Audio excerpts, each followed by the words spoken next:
So we thought we'd make something French that is intensely easy. And people go absolutely bananas for this. And it's Brie en Croûte.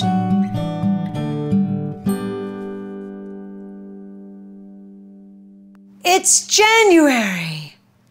Now, I love the winter. Things are gathering their energy and growing. And it's also a new year. It's 2025. I would like to begin this year by saying, Je vous souhaite une bonne année, which means I wish you a great year. A great new year. Who knows what will happen? Well, let's begin with a special surprise.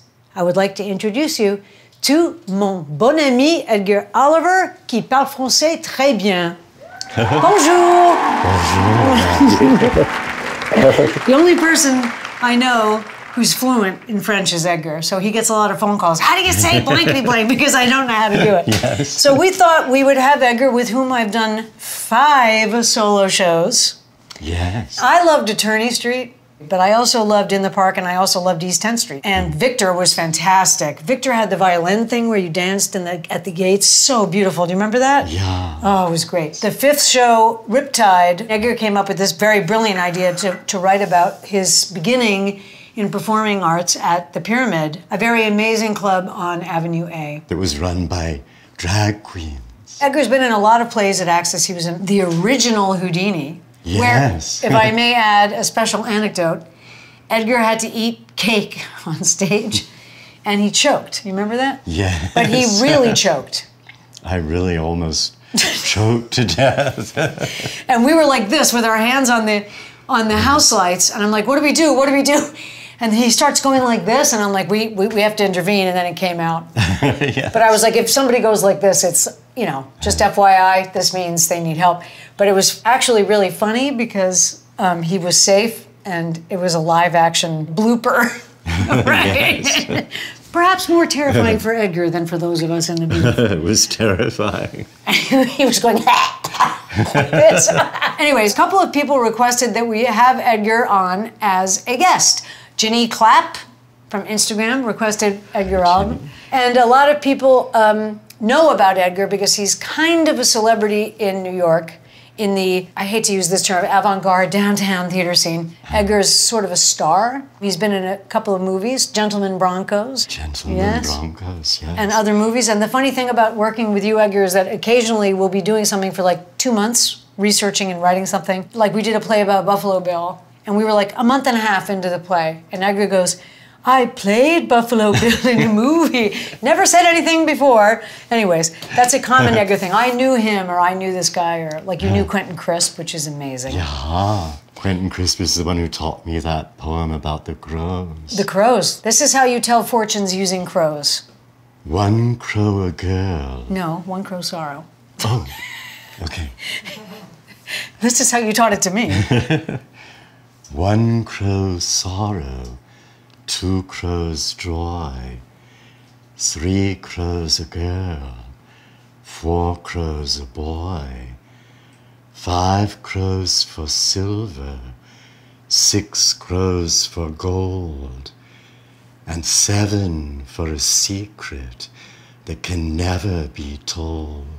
Quentin recited that for me, and I said to him, I will never forget that. Yeah. Well, him saying it was probably amazing. It was amazing. What was the name of his famous book, The Naked Civil Servant? You should read that, by the way. Except I do think when Quentin Crisp recited that for me, he began it. 1 crow a girl, 2 crows a boy. You didn't, though. When you told me, because I'll never forget it, you said sorrow first. Okay, well. And also, I tattooed 2 crows on my arms because it's 2 crows joy, so you can't change it now, okay? Okay. All right, so we thought we'd make something French that is intensely easy. And people go absolutely bananas for this. And it's Brie en Croûte. Now, what does that mean? It simply means in crust, in a case, pastry case. We're going to use boxed puff pastry because, as we tell you monthly on Dinner Party Tonight, you can use the box. Famous chefs use the box. Don't worry about using the box. You don't want to make puff pastry. I'll make it once and you'll know why, okay? And then we're just going to season the Brie a little bit, and we're going to enclose it in pastry and bake it. If you want, you can put pepper, you can put herbs on it, you can, before you encase it. But honestly, that's it. The French know what they're doing. Okay? But before we start, Edgar. Yes. Would you like an apron? I would love an apron. Oh, I have one right here for you. So this is a Brie. Okay. It's a mini Brie. This is from Murray's, but you can get these in the supermarket. I kept this cold. Now, Brie, of course, is never served cold, ice cold like this. In fact, that's sinful to do that. When you buy Brie, you want to touch the middle of it. And if the middle of it responds to your pressure, this is cold, but you see how it's slightly pliant? If it's rock hard, don't buy that one. Go fish in the back and find one that's a little more relaxed. Oh, ripe. Yes, right. They ripen. When you buy your cheese from a cheese person, if you can, they'll know if you touch it like this and you go, okay, let me see another one. And of course, you've remembered to be clear, the one that descends is the ripe one. Now we've washed our hands. Cheese, my mother once told me not to eat the rind of Brie, which is completely wrong, because she thought it was the most fattening part, which is hilarious. Oh. It's Brie. You can't get more fattening than Brie. That's true. Have you noticed that that's a word nobody uses anymore? Fattening? Yeah, that's true. It's very uncommon now. They don't say, oh, that's so fattening. Nobody says that. It's so cute, that word. Now, Edgar. Yeah, Auntie. You're going to pierce the Brie. Similar to how we pierced the Brie in the baked Brie, which doesn't have a crust. We're gonna do this. I'll do the first line. Just very gently. Then you're just gonna go like this. You could do it, Edgar. Edgar is fluent in French and also speaks Italian. I'm trying to learn Italian. And is an incredible writer, published author. I've had 2 of my shows that we did together. Yes, were published. East 10th Street, Self-Portrait with Empty House. Keep piercing the Brie. Go on. And Riptide. Riptide was awesome. Now we're going to get the puff pastry. There's literally 2 steps. This is defrosted puff pastry. You do not defrost this on the counter because it's full of butter and it will simply disintegrate. You lived in France with your sister when you first left America, when you were like a teenager, right? Yeah, I was 18 when Helen and I went to Paris. We always dreamt of being bohemian artists. That's true. Living in Paris. We had plotted our trip there together without telling our mother. We plotted it all in French. And then we got to Paris and we were scared to speak to anyone. We were scared of making grammatical errors. During the first week we lived there, we only ate quiche because that was the only thing we felt safe ordering in a restaurant. We spoke French like cripples. We could barely speak to other people. And it took us 2 years to finally learn how to speak French. At which point, one day we thought, well, if we weren't speaking French, what was that language that we spoke so fluently to one another? But we couldn't remember it anymore. Yeah, it's like the secret language of twins. Yeah. Yeah. Edgar and Helen are sort of twins. Helen is a very brilliant painter. Yes. Okay, this is puff pastry. We want to make a circle that's much bigger than this because we're going to fold it under. Actually, we're going to fold it over. 1, 2, then I'm going to turn it because I always want, I know you guys have seen this before. You're telling me you can't do this? I'd love to try. I'm gonna give it to you in 1 second. So you want to keep an even pressure, and I'm going to turn it. I'm always checking to see that it can turn. And why do you put so that it doesn't stick on the, a little bit of flour. You don't want raw flour. Okay.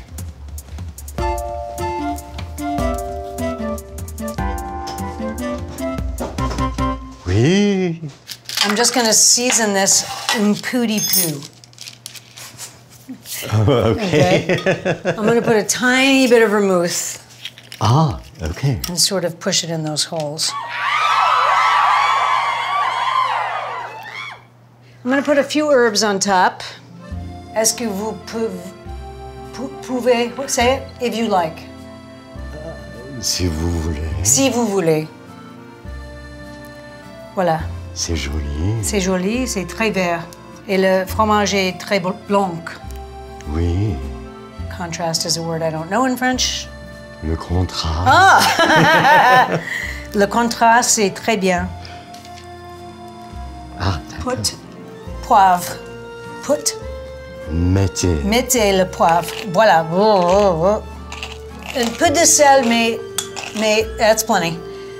Mais doucement. D'accord. Because the cheese avec sel has the cheese le fromage a du sel. D'accord. Oui. So we're going to cut a circle, so let's switch spots. Oh, okay. We're going to chill this for a little bit. Okay, Edgar. It's a tiny little doll-sized whisk. You can set it down and just whisk it. Now, do this, and you're going to paint all the pastry that you can see with, it doesn't matter if it touches the cheese. You don't have to be dainty, is what I'm trying to say. What's your favorite French movie? Les 400 coups. Really? The 400 blows. I know the movie. I'm just talking to Oh, them. okay, okay. The 400 Blows is it's a known masterpiece. Yeah. And that beats A Man and a Woman, that's for sure. I guess I don't think of Truffaut as being French, but he's terribly French. Yeah. Drape this pastry over the top. Okay, I'm enclosing it in the top one. And then what I want you to do is paint around the base of the top layer, and we're gonna fold the bottom layer up. Oh, okay. A Man and a Woman is great because it's Anouk May. Everybody forgot about Anouk May. Holy cow. She's beautiful. There's a movie called Borsellino. Did you ever see that? No. Oh, it's great. It's Alain Delon and Jean-Paul Belmondo, who looks exactly like Paul. It's true. I know. It's true. And now I'm just folding this up. Oh, okay. You're just taking it and attaching it firmly to the side, like by going like that. Good. Beautiful, Edgar. Good job. Making little tiny vents. Okay, put that in the fridge on top of the seltzers. Now we're gonna cut some little leaves for on top. So this is a stamp, a pastry stamp that you use to make like appliques. You press it down and kind of go like this, and you get a little leaf like that. Press down the plunger and then move the unit. Oh, the pastry is getting too hot. Yes. Okay, I'm putting these in the fridge. We're waiting for our pastry to chill. We're gonna do a quick little clear down, and then we're gonna stick the leaves on and bake it. Yay. Là-bas, les montagnes Carmen. Carmen. My mother taught me other lyrics to it. Oh, really? Which were, Toreador, don't spit on the floor, use the cuspador, what do you think it's for? She was funny. All right, we're now going to dress the brie for the oven. If it doesn't heat up too much during the dressing, we'll put it straight in the oven. The oven is at 425. You cook it until the pastry is brown and crispy. Could you not do that? Yeah. Could you not invite me over to your house and say, Randall, would you like to come for some brie en croûte? Yes. And un peu de vin? Oui. So you're going to paint the top and all around with egg wash. Now, what does egg wash do? Well, primarily, it makes it shiny. Just paint it like it's a house, okay? Try to use like little gestures, though, so you don't pull the pastry. Ah, like this. okay. Yeah, there you go. There's a song in Carmen where he's in jail and he's holding the flower. Do you know the opera? Not really. Oh my God, it's great. There's a song that goes something like this. I don't know if these are the right words. And then you can tell me what I said, okay? La fleur que tu m'as jetée dans ma prison m'était restée, fleur frite et sèche sous cette fleur. Gardez toujours sa douce soda. Does that sound like French? Yeah. Okay. That was beautiful. All right. It's such a beautiful song. I used to want that played at my funeral. Now I want If You Want to Sing Out by Cat Stevens, but I'll be unconscious so you can do whatever you want.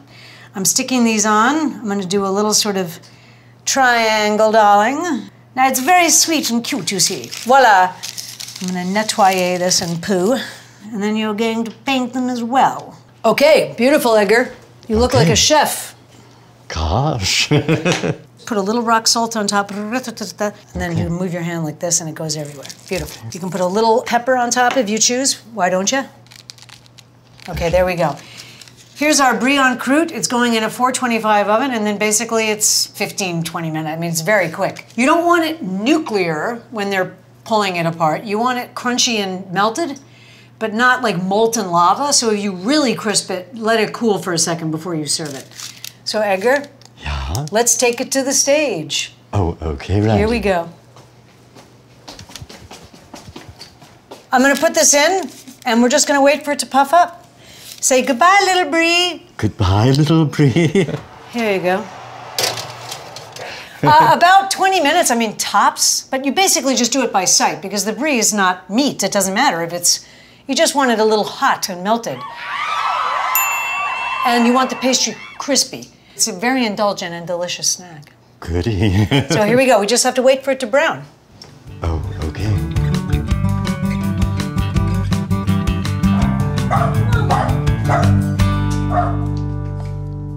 Well, Edgar, the Brie en croûte is almost ready to eat. Well, cheers.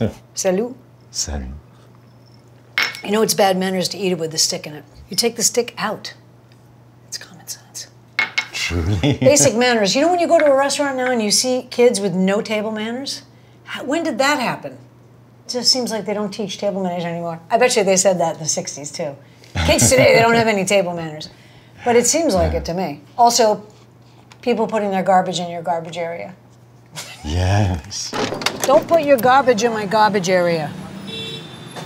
Oh, you guys are here. That's a very New York pet peeve. You Mr. know? Supter used to tie string around the trash cans with signs taped to the string saying, "Dead rat in bag." Nice. "Sick rat in bag." All over the garbage. So people wouldn't mess with your garbage. Yes. That's fantastic. As you know, I'm reading Joan Didion. You should read Joan Didion. What is the name of the essay? Slouching Towards Bethlehem. But the one that's the one about New York is called Goodbye to All That. Goodbye to all that. And it's pretty powerful because it was written in 1967 or something, and it's pretty accurate even today. She writes about going home. She writes about Sacramento. She writes about a lot of stuff. The most famous essay being Goodbye to All That. The second most famous one being Slouching Towards Bethlehem, which was a sort of gonzo journalist look at the Haight-Ashbury counterculture in the 60s. Hippies. I highly recommend it. As I highly recommend Griffin Dunn's book about his family called The Friday Afternoon Club. Great book. I'm gonna go and get the Brie. Yay. All right, here we go. That looks beautiful to me. Yeah. All right, here we go. Wow! We made a really nice one, Edgar. Goody. I mean, you can't see the leaves, but who cares? It looks very tempting. Doesn't it? We're gonna let it cool for a little bit, because right now it's nuclear. It looks almost like a seed of some kind. Or It looks like a seed from outer space. maybe it's a flying saucer. That's what it is.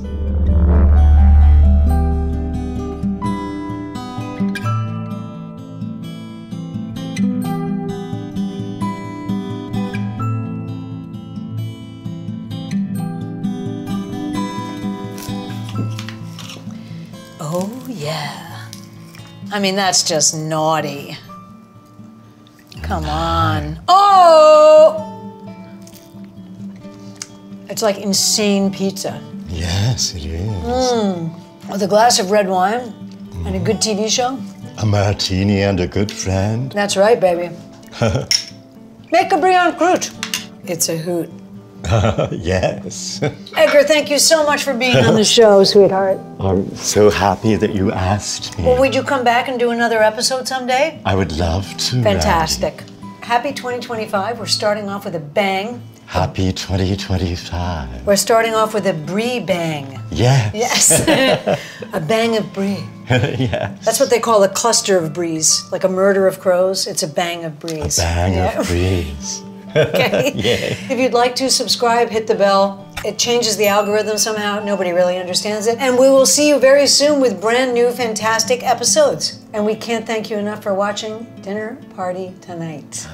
This time starring the illustrious Edgar Oliver. Goodbye. One crow's sorrow, two crows' joy, three crows a girl, four crows a boy, five crows for silver, six crows for gold, and seven for a secret that can never be told.